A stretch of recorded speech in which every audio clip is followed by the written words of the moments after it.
Hello guys, नमस्कार। तो आज हम लोग देख रहे हैं गैसेस लॉ। हम लोग गैसेस लॉ याद करने में बहुत दिक्कत होती है, तो आज के बाद ये दिक्कत हमेशा हमेशा के लिए मिट जाएगी। तो आइए देखते हैं। देखिए, गैसेस लॉ नियम है। पहला है बॉयल्स का नियम, दूसरा है चार्ल्स का नियम, तीसरा है गिल-साक का नियम, और ये तीनों के बाद देखेंगे एवोगाड्रो का नियम।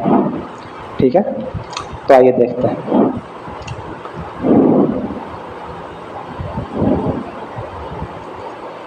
हम लोग डायग्राम से पढ़ेंगे और इस तरह पढ़ेंगे कि आज के बाद फिर भूलने की समस्या खत्म हो जाए। तो पहले हम लोग यह देखेंगे पी भी टी। ये याद रखना कि पी भी टी, पी भी टी, पी भी टी। और इसके बाद याद रखना है बी सी जी। ठीक है, पी भी टी, पी भी टी और बी सी जी। बस पूरा तीन नियम वो खत्म हो गया।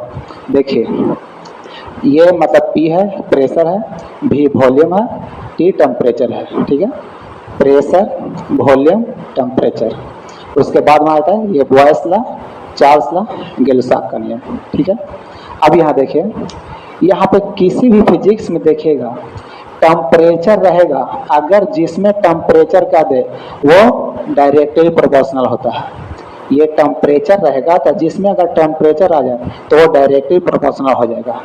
इसलिए देखिए, पहले हम लोग बॉयल्स का नियम देखते हैं। तो बॉयल्स का नियम होता है कि pressure inversely proportional to volume, यानी क्या हो जाएगा, प्रेशर इनवर्सली प्रोपोर्शनल क्या वॉल्यूम हो गया।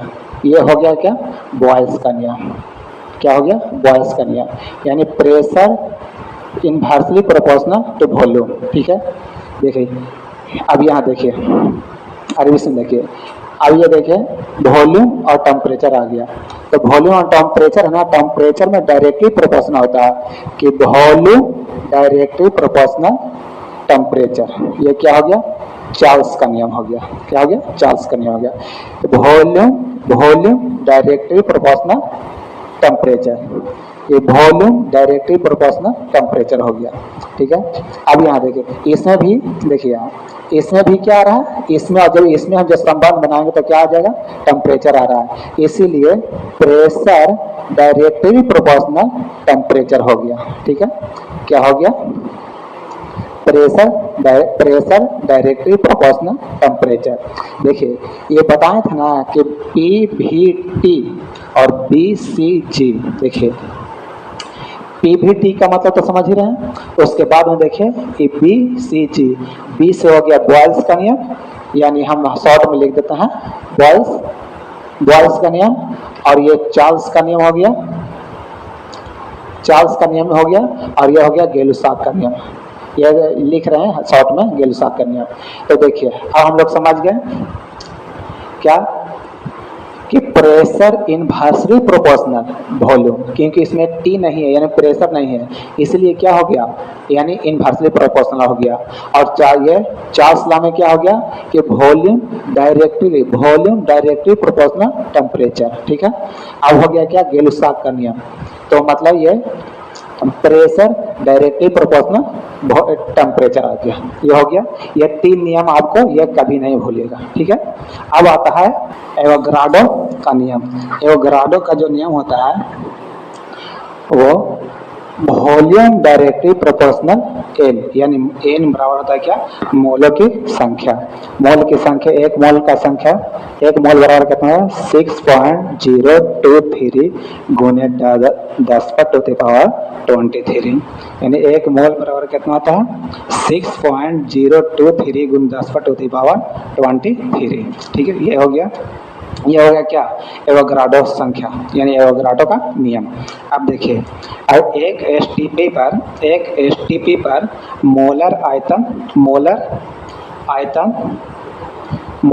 का 22.7 लीटर पर मोल, यानी एसटीपी पर जो मोलर आयतन होता है वो कितना होता है, 22.7 लीटर पर मोल होता है। 22.7 लीटर पर मोल, ये हो गया। अब देखिए, यहाँ अब क्या आ गया, आदर्श गैस। आदर्श गैस जो है वो आदर्श गैस जो है boys law, Charles law, Avogadro law, boys law, Charles law, Avogadro law, ये तीनों का जो है ये आदर्श गैस पालन करता है। क्या करता है? पालन करता है। ठीक है, पालन करता है। तो इसलिए क्या हो गया कि PV इजकल टू nRT, ये जो है इसका ये समीकरण है।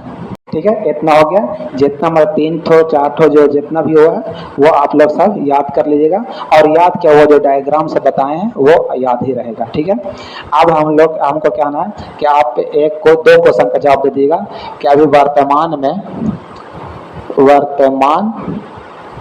वर्तमान में कौन महान्यायवादी कौन है? महान्यायवादी कौन है, और ये कौन सा आर्टिकल में यानी कौन सा अनुच्छेद में है? ठीक है, ये कौन सा अनुच्छेद में है? और जो मतलब ये अभी तो ये चेंज हो गया है, शिक्षा मंत्री जो धर्मेंद्र प्रधान साहब थे वो चेंज हो गया। बहुत बहुत धन्यवाद इस्तीफा देने के लिए, हम लोग बहुत परेशान थे।